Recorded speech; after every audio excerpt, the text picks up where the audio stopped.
Assalamualaikum warahmatullahi wabarakatuh. Waalaikumsalam warahmatullahi wabarakatuh. Ya, Ustaz Ibrahim, seorang pendakwah bebas, tetamu istimewa. Ya, setiap kali rancangan Ustaz kita untuk episod-episod yang sebelum ni kita bersama dengan Ustaz Ibrahim. Dan untuk episod yang ketiga kali ni Ustaz, kita ada satu tajuk yang saya rasa menarik untuk kita bincang, iaitu doa sunnah. Ya. Jadi Ustaz, cuba Ustaz jelaskan apa maksud doa ni Ustaz. Jelaskan secara ringkas. Ya. Baik, Silakan Ustaz. baik, Assalamualaikum warahmatullahi wabarakatuh. Alhamdulillahirabbil alamin wassalatu wassalamu ala asyrafil anbiya'i wal mursalin wa ala alihi washabbihi ajmain. Jadi alhamdulillah, tajuk kita pada hari ini tajuk berdoa, kepentingan doa atau doa sunnah. Jadi doa itu dalam pengertiannya banyak dan berbagailah boleh diartikan doa tu. Jadi doa tu yang biasa kita dengar ialah permohonan. Satu permohonan, permintaan kepada Allah Subhanahu Wa Taala. Sesuatu hajat yang kita memohon kepada Allah Subhanahu Wa Taala, kita berdoa kepada Allah.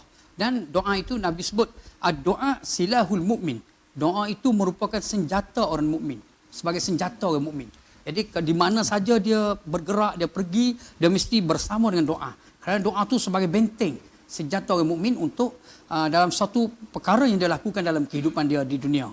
Jadi dalam firman Allah Subhanahu Wa Taala dalam surah Al-Baqarah ayat 186 yang berbunyi wa iza sa'alaka ibadi anni fa inni qarib ujibu da'watad da'i iza da'ani falyastajibuli wal yu'minu bi la'allahum yarshudun.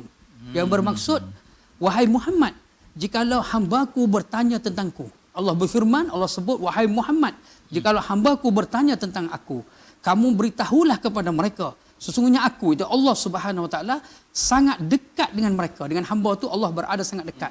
Wa iza sa'alaka ibadi anni fa inni qarib. Qarib itu sangat dekat. Allah tu sangat dekat dengan seseorang hamba. Wa iza da'ani falyastajibu li. Apabila mereka berdoa, Allah terus akan beri. Kerana Allah tu berada dekat dengan mereka. Allah mendengar permohonan mereka kepada Allah Subhanahu Wa Taala. Oleh demikian adalah kamu mengikuti perintah Allah, beriman dengan Allah, mudah-mudahan kamu semua akan mendapat petunjuk di sisi Allah Subhanahu Wa Taala. Jadi ada di situ ayat, berdoalah kamu kepada Allah, nescaya Allah akan terima doa kamu. Dalam ayat surah Al-Baqarah ayat 186, di tengah-tengah ayat tu ada cerita tentang berdoalah kamu, Allah akan terima doa kamu, kerana Allah tu berada sangat dekat dengan seseorang hamba. Di situlah kepentingan kita sebagai mukmin, jadikan doa tu sebahagian dalam kehidupan kita. Di mana saja kita lakukan, kita kena sertai dengan doa. Itu saja sebagai pembukaan. Yalah, makna dia doa ini sangat-sangat penting ya, sebagai senjata orang mukmin. Ya, saya tertarik dengan perkataan senjata orang mukmin. Jadi Ustaz, boleh jelaskan, tunjukkan cara-cara berdoa, ya? Cara-cara berdoa yang terbaik. Ya Ustaz, silakan. Jadi orang mukmin itu berdoa ada dalam kehidupan orang mukmin. Kita kena berdoa. Jadi sekurang-kurangnya kita baca Bismillahirrahmanirrahim. Itu sekurang-kurangnya kita berdoa. Sebut mesti bermula dengan Bismillah. Bismillahirrahmanirrahim. Sekurang-kurangnya lah. Lepas tu kita sertai doa yang diajar oleh Rasulullah. Untuk semua perkara yang kita lakukan, ada doa yang Nabi ajar kita. Jadi saya ambil contoh beberapa doa. Seperti doa melihat langit. Kita lihat langit, ada doa. Kita lihat pokok yang menghijau, ada doa. Kita lihat kehidupan manusia, kehidupan alam sekitar tu ada doa. Kita tengok langit je, kita baca doa. Rabbana ma khalaqta hadza batila subhanaka fakina azabannar. Jadi kita nak keluar rumah pun ada doa. Kita baca doa bismillahi tawakkaltu 'alallah wala haula wala quwata illa billahil aliyyil azim. Doa bismillah tawakal. Kita serah kepada Allah amalan apa yang akan kita lakukan di hari ini. Kita memohon mudah-mudahan amalan yang baik yang kita lakukan. Kalau kita masuk masjid, sampai di masjid contohnya, sekarang ini Covid lah, tapi akan datang sekiranya dibenarkan kita pergi. Kita boleh masuk masjid, masuk surau. Kita baca doa masuk masjid. Allahumma inni a'udzubika min fadlik. Kita baca memohon, kita minta pada Allah Subhanahu Wa Taala dengan kebaikan. Dan doa kita keluar daripada masjid. Kita keluar daripada masjid. Allahumma inni a'udzubika min iblis wa junudih. Di antara doa kita keluar daripada masjid. Allahumma inni a'udzubika min iblis wa junudih. Jadi kita memohon perlindungan. Kita naik masjid, kita dah dapat kebaikan. Kita dah dapat kebaikan masuk masjid tadi. Jadi bila kita keluar masjid, di situ kita khawatir. Kita khawatir bila kita keluar masjid, kita takut syaitan itu akan menyertai kita. Maka kita doa, Nabi ajar antara dalam berbagai, antara salah satu doanya berbunyi, Allahumma inni a'udzubika min iblis wa junudih. Ya Allah, aku berlindung daripada engkau, daripada gangguan iblis dan tentera-tenteranya. Iblis dan tentera-tenteranya. Jadi dia ada tentera. Iblis tu dia bukan dia saja. Dia ada tentera. Maksudnya seluruh manusia adanya tentera-tentera iblis. Dia akan jaga untuk kawal dan untuk goda manusia. Jadi kita berdoa, Ya Allah, aku berlindung kepada engkau daripada godaan iblis dan tentera-tenteranya. Kalau kita nak tidur, kita baca doa tidur. Lepas tu kita bangun tidur. Kita bangun tidur, doa bangun tidur, antaranya berbunyi, Alhamdulillahillazi ahyana ba'dama amatana wa ilaihin nusyur. Ya Allah, pada pagi ini, segala puji bagi Allah, pada pagi ini, kita dihidupkan kembali. Kita hidup kembali pada pagi ini. Bila kita bangun tidur, kita hidup kembali, kita berdoa, bersyukur pada Allah yang menghidupkan kita pada pagi ini, tapi akhirnya kita akan kembali juga kepada Allah Subhanahu Wa Taala. Jadi di mana saja doa tu ada bersama dengan kita. Kita baca doa tadi. Sekurang-kurangnya kalau kita tak sempat nak baca doa yang mungkin panjang, mungkin kita tak ingat, doa-doa tertentu kita tak ingat, sekurang-kurangnya bacalah Bismillahirrahmanirrahim. Sekurang-kurangnya. Kalau kita nak pakai pakaian, kita baca doa pakaian. Allahumma inni as'aluka min khairihi wa khairi ma huwalah. Doa pakaian. Allahumma inni as'aluka min khairihi wa khairu ma huwalah.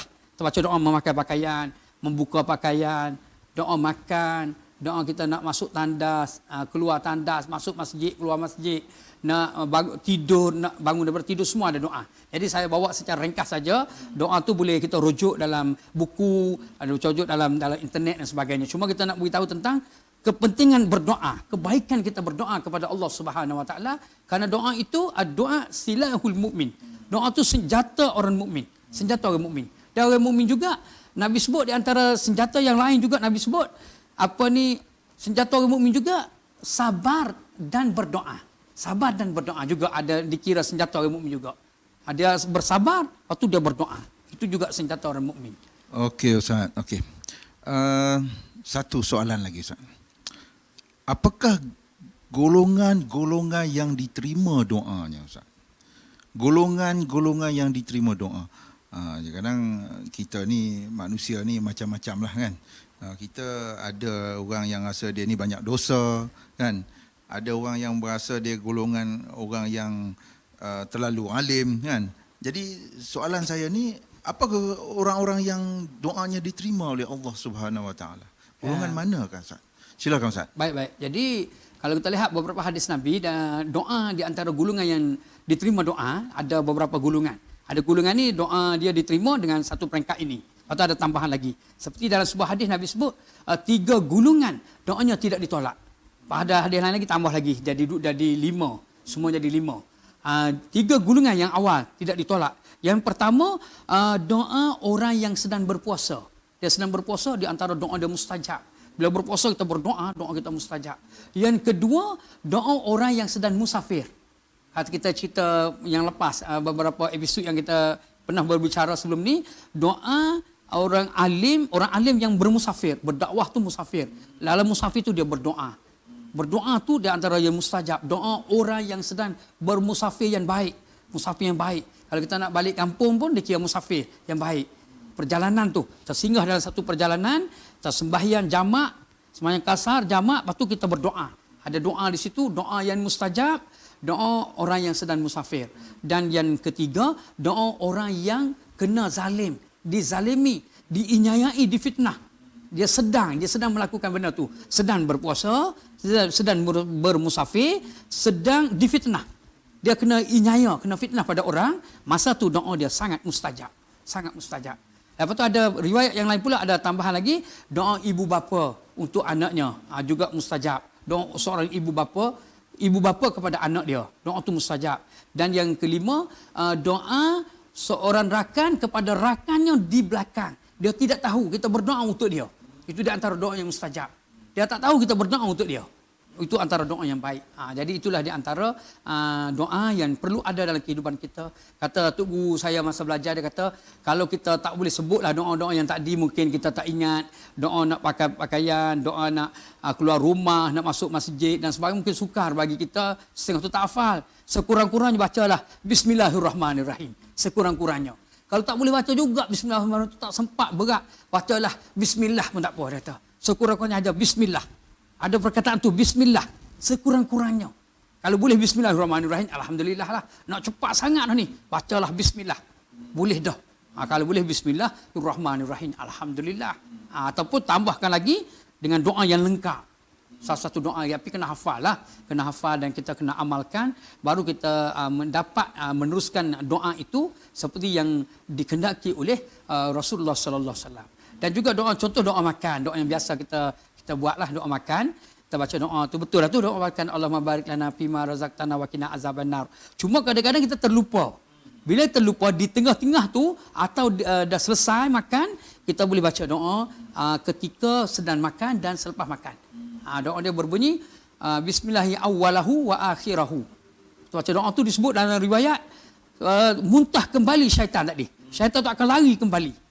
Bila kita tak baca doa, makanan kita tu dah makan bersama dengan syaitan. Bila kita baca doa, muntah kembali syaitan tu. Doa dia Bismillahi awwalahu wa akhirahu. Kita baca. Itu doa yang selalu kita ketahuilah sebagai ulang-ulangan saja untuk kita bersama. Itu saja. Okey Ustaz. Saya nak tanya satu soalan terakhir. Baik. Okay. Apakah teknik? Ada yang cara orang berdoa ni macam-macam, Ustaz. Ya. Teknik kadang saya nak tunjuklah teknik cara kita tak ada tangan. Baik. Menadah tangan begini kan. Ya. Ada begini, ya Ustaz. Kan? Ada yang begini. Macam-macam teknik. Adakah teknik ni ada satu teknik yang terbaik yang pernah dilakukan oleh Nabi Muhammad sallallahu alaihi wasallam, ataupun kita boleh jadikan contoh teknik yang terbaik? Baik, ada. Jadi tak cara menadah tangan lah. Dan dia ada dua doa tu. Doa yang biasa kita lakukan, doa yang pendek, doa yang harian tu tak perlu tadah tangan.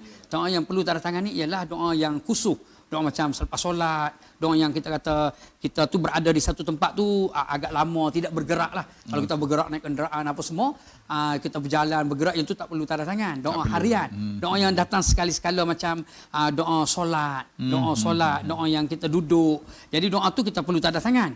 Tadah tangan tu arah dada. Yang paling baiklah doa yang menghala ke dada dan mata kita melihat di dalam tapak tangan. Tapak tangan, doa tu menyamai dada kita. Menyamai dada. Okay. Tu. Jadi itu doa yang terbaiklah, menyamai dada dan arah bahu. Yang kalau kita nak buka arah bahu, kalau kita nak tutup dia menghala ke dada, mata kita melihat dekat tapak tangan. Kalau mengangkat tinggi pun boleh juga. Ada juga riwayat mengatakan bahawa ada ketikanya Nabi berdoa menadah tangan, angkat tangan tinggi. Tetapi kalau letak ke bawah tu tidak adalah. Hadis letak ke bawah ataupun letak kat mulut, itu tidak ada hadis lah macam ni, letak kat mulut, letak kat paha, itu tidak ada. Yang adanya parah dada tutup macam ni, atau buka parah bahu, atau atas sehingga atas tinggi. Ada, itu dia antara cara letak tangan ketika kita berdoa. Saya itu saja, insya-Allah. Okey Ustaz, saya rasa penjelasan Ustaz itu sedikit sebanyak boleh memberi satu ilmu baru kepada penonton-penonton. Jadi saya rasa untuk kali ini masa pun tidak mengizinkan Ustaz. Kita akan bertemu di sesi yang akan datang. Okay, terima kasih Ustaz kerana sudi bersama kita di ABC TV dalam segmen Ustaz kita. Sekian, terima kasih.